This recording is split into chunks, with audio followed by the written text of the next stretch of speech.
এই নাম্বারে 50 টাকা রিচার্জ করেন তো। আপনার নাম্বার তো? জি। লাগবে না, নাম্বার আছে আমার কাছে। আপনি কি সব কাস্টমারের নাম্বার মুখস্থ করে রাখেন? না, যারা নিয়মিত কাস্টমার তাদেরটা মনে থাকে। বাহ, আপনার তো দেখি ভালো মেমোরি। টাকার কথা তুই চিন্তা করিস না মা, আমি সেটা সম্মত বানায় দেবানে।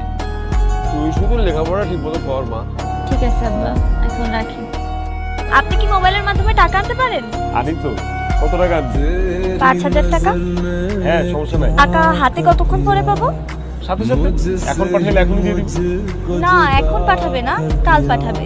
টাকাটা কে পাঠাবে? কে পাঠাবে এই তথ্য কি লাগে নাকি? না, আমাকে টাকা পাঠানোর লোক এই পৃথিবীতে একজনই, সেটা হচ্ছে আমার আব্বা। ওনার নাম খলিল মোল্লা।